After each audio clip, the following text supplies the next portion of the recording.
Hello friends, Kailasa పర్వతం మీద నిజంగానే శివుడుంటాడా లేక అది కట్టుకథ? ఈ విశ్వం అంతమయ్యే సంకేతాలు కైలాసగిరిలో కనిపిస్తాయా? కైలాస పర్వతాల నుంచి డమరు మరియు ఓంకార నాదాలు ఎందుకు వినిపిస్తున్నాయి? కైలాస పర్వతాల మీద మరో ప్రపంచం ఏదైనా ఉందా? అన్ని నదులకు కైలాస పర్వతమే ఎందుకు పుట్టినిల్లు? కైలాసగిరి మీద హెలికాప్టర్ నిలపాలని చైనా ప్రయత్నించినప్పుడు ఏం జరిగింది?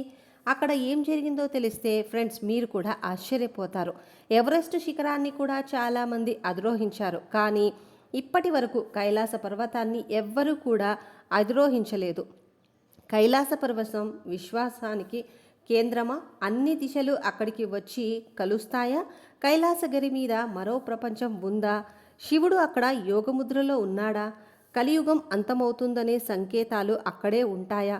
ఫ్రెండ్స్, ఈరోజు ఈ వీడియోలో ఈ ఆసక్తికరమైన సంఘటనల గురించి వివరంగా తెలుసుకుందాం. ఫ్రెండ్స్, ఈ వీడియో వర్తబుల్ అనిపిస్తే జస్ట్ ఒక లైక్ చేయండి చాలు. కైలాసగిరి పర్వతాల విశిష్టత గురించి శివపురాణం, మత్స్యపురాణం, స్కంద పురాణాల్లో కనిపిస్తుంది.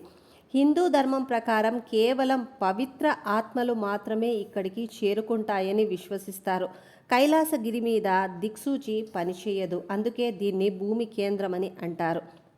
కైలాసగిరి మీదనే కల్పవృక్షం కూడా ఉందని చాలామంది నమ్ముతారు.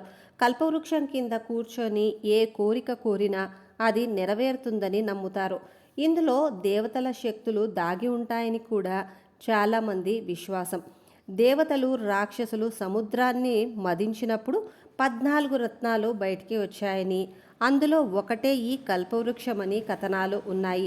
దీన్ని దేవరాజు ఇంద్రుడికి ఇచ్చేశారు. ఇంద్రుడు ఈ దేవవృక్షాన్ని హిమాలయాల్లో ప్రతిష్ఠించాడు. ఇప్పటికీ అక్కడక్కడ ఆ కల్పవృక్షాలు హిమాలయాల్లో కనిపిస్తూ ఉంటాయి. కైలాస పర్వతాల మీద 2 నదులు ప్రవహిస్తూ ఉంటాయి. ఒకటి మానస సరోవరం, రెండవది రాక్షస సరోవరం. మానస సరోవరంలో సూర్యుడి ఆకారంలో, రాక్షస సరోవరంలో చంద్రుని ఆకారంలో కనిపిస్తుంటుంది.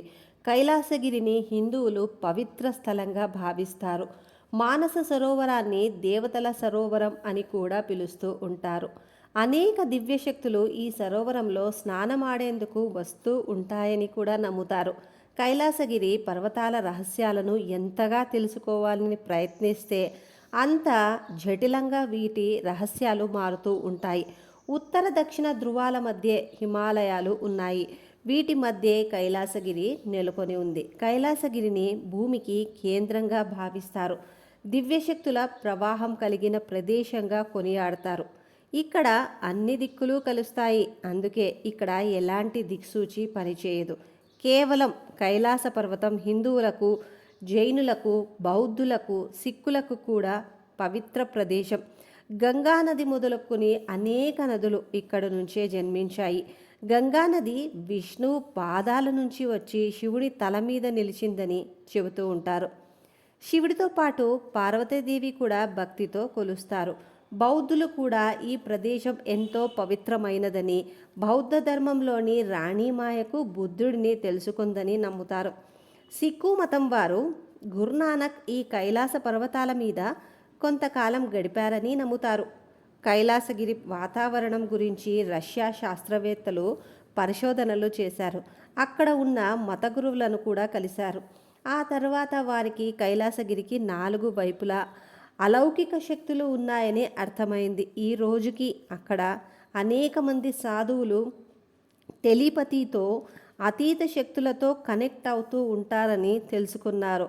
ఈ రోజుకి ఇక్కడ అనేక మంది యోగులు యోగముద్రలో ఉన్నారని నమ్ముతారు. ఇక్కడ మంచు పేరుకుపోయినప్పుడు ఇలా ఓంకారంలో ఆ మంచు పేరుకొని ఉంటుంది. రామాయణం రావణాసురుడి గురించి తెలియనిది ఎవరికి? అతను నేల మీద నుంచే స్వర్గానికి మెట్లు నిర్మించాలని చూశాడు. అప్పుడు ఆ నిర్మాణం కైలాస పర్వతాల నుంచి మొదలు పెట్టాలనుకుంటారు. ఈ రోజుకి అక్కడ మెట్ల నిర్మాణం మనకు కనిపిస్తుంది, కానీ అతని ప్రయత్నం సఫలం కాలేదు. ఎవరికైతే ప్రత్యేక శక్తులుంటాయో వారు మాత్రమే కైలాసగిరిని ఎక్కగలుగుతారని నమ్ముతారు. ఇది కేవలం కల్పన మాత్రమే అని మాట్లాడేవారు ఒక్కసారి అక్కడికి వెళ్ళి తీరాల్సిందే. పర్వతారోహణ చెయ్యకపోయినా పర్వాలేదు, అక్కడికి వెళ్ళగానే ఆ పరిసర ప్రాంతాల్లో వారికి అతీత శక్తుల అనుభవం కలుగుతుంది. అలౌకిక ఆనందము వస్తుంది. కైలాసగిరి ప్రపంచంలోనే అత్యంత ఎత్తైన పర్వతం. ఈ పర్వతానికి ఉన్న మరొక స్థానిక పేరే ఇప్పటి వరకు ఈ పర్వతం అంచుల వరకు ఎవ్వరూ వెళ్ళలేకపోయారు. ఇప్పటి వరకు ఈ పర్వతాల మీద ఎవ్వరూ ఎందుకు చేరుకోలేకపోయారనేది ఇప్పటి వరకు ఒక మిస్టరీగానే మిగిలిపోయింది. ఇప్పటి వరకు ఎవరు ఎందుకు చేరుకోలేదు? విభిన్న మతాల వారికి భిన్నమైన విశ్వాసాలు ఈ కైలాస పర్వతాల గురించి ఉన్నాయి. హిందూ మతం ప్రకారం ఈ పర్వతాలు శివుడు పార్వతుల నివాస స్థలం. ఈ సృష్టి మొదలైనప్పటి నుంచి కైలాసగిరి ఉంది. హిందూ మతంలో పాటు ఇతర మతస్థులు కూడా ఈ ప్రాంతాన్ని పవిత్రమైన ప్రదేశంగా భావిస్తున్నారు. ఈ ప్రాంతాలు ఎప్పుడూ మంచుతో నిండి ఉంటాయి. ఇతర పర్వతాల మీద సమయానుకూలంగా మంచు కరిగిపోతూ ఉంటుంది, కానీ ఇక్కడ మాత్రం ఎప్పుడూ మంచు అలాగే ఉంటుంది. కైలాస పర్వతం టిబెట్ హిమాలయాలో భాగమైన ఘాండిసే పర్వతాల్లో ఒక శిఖరం. ఇది ప్రపంచపు పునాది అనే తామర పువ్వు రెక్కల్లాగా విస్తరించి ఉన్న 6 పర్వత శ్రేణుల కలిసే కేంద్ర స్థానంలో ఉంది. రావణుడు శివభక్తుడు. రావణుడు కైలాస పర్వతాన్ని కదిలించిన వైనం రామాయణంలో చెప్పబడలేదు. రావణుడి తల్లి వ్యాధుగ్రస్తురాలవుతుంది. అవసాన దశలో ఉన్న తల్లికి కైలాస దర్శనం కలిగించేందుకు గుడిని తన వీపు మీద పెట్టుకొని తల్లి దగ్గరికి తీసుకెళ్లడానికి ప్రయత్నిస్తాడు. శివుడు అతని ధైర్యానికి మెచ్చి అతను పెట్టిన భక్తి పరీక్షలో నెగ్గినందుకు అతడికి పర్వతాన్ని ప్రసాదిస్తాడు. శివుణ్ణి ప్రసన్నం చేసుకోవడానికి రావణాసుడు ఇక్కడికి వచ్చేవాడని, ఇక్కడే నివసించేవాడని, అందుకే ఇక్కడ ఒక నది సృష్టించాడని, ఆ నదికి అందుకే రాక్షస సరోవరం అని పేరొచ్చిందని చెబుతారు. తాంత్రిక బౌద్ధులు కైలాసాన్ని చక్ర సంవర బుద్ధిని ఆవాసంగా భావిస్తారు. ప్రతి సంవత్సరం వేల సంవత్సరాల నాటి సాంప్రదాయాన్ని పాటిస్తూ వేల మంది కైలాస పర్వతానికి తీర్థయాత్ర చేస్తారు. అనేక మతాలకు చెందిన యాత్రికులు కైలాస పర్వతాన్ని పాదాలతో మట్టి రావడము, చుట్టి రావడము పుణ్యఫలదాయకమైన పవిత్ర ఆచారంగా నమ్ముతారు. కైలాస పర్వతం చుట్టూ ఉన్న ప్రదక్షిణా మార్గం 42 కిలోమీటర్ల పొడవు. కొంతమంది యాత్రికులు కైలాస పర్వత ప్రదక్షిణ మొత్తము ఒక్క రోజులోనే పూర్తి చేయాలని నమ్ముతారు. అదంతా సులభతరం మాత్రం కాదు. కొంతమంది యాత్రికులు మొత్తం ప్రదక్షిణ అంతా సాగిలపడి వేళ్లల్లో మోకాల మీద కూర్చొని మొత్తం సాగిలపడి వేళ్లతో గుర్తు చేసి గుర్తుపెట్టిన స్థలం వరకు పాకి మళ్ళీ ఆ పద్ధతిని పునరావృతం చేస్తూ ఉంటారు. ఈరోజు శివుడు తన కుటుంబంతో కొలువై ఉన్నాడని నమ్ముతారు. అందుకే దీన్ని దివ్యలోకం అని కూడా అంటారు. కైలాస పర్వతం అధిరోహించే ప్రయత్నాలు ఇప్పటి వరకు ఎవ్వరూ చేయలేదు. ఇది బౌద్ధుల, హిందువుల నమ్మకానికి వ్యతిరేక చర్యగా భావించి అధిరోహకులు ఈ పర్వతాన్ని ఎక్కే ప్రయత్నాలు చేయలేదని చెబుతారు. అక్కడ ఒక విమాన శబ్దం వినిపిస్తూ ఉంటుంది. అక్కడికి వెళ్ళి వింటే అది ఓంకారనాదంగా వినిపిస్తుంది. అలా అనేక శక్తులు ఈ కైలాసగిరి మీద ఉన్నాయి.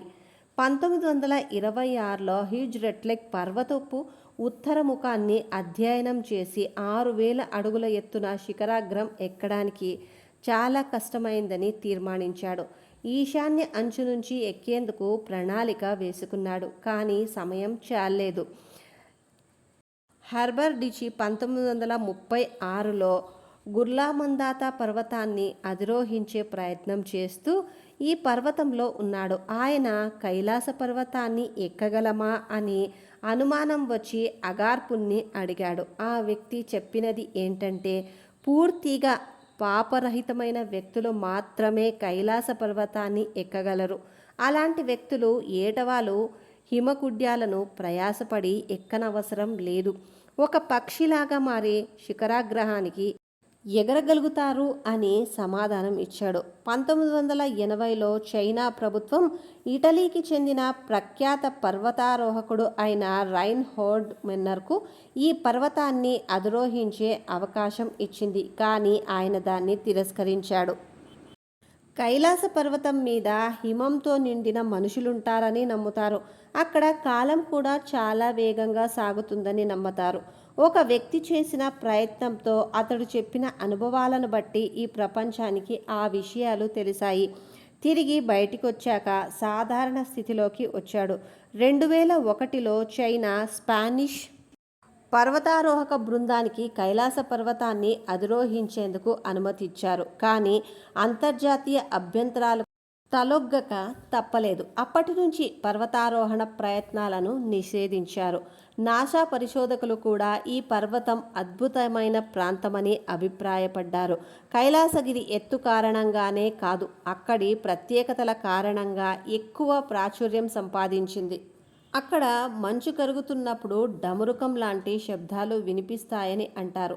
మరి కైలాస పర్వతం గురించి అనేక ప్రత్యేకతలను మీకు పరిచయం చేసిన ఈ వీడియో మీకు ఎలా అనిపించింది? వీడియో నచ్చితే లైక్ చేయండి.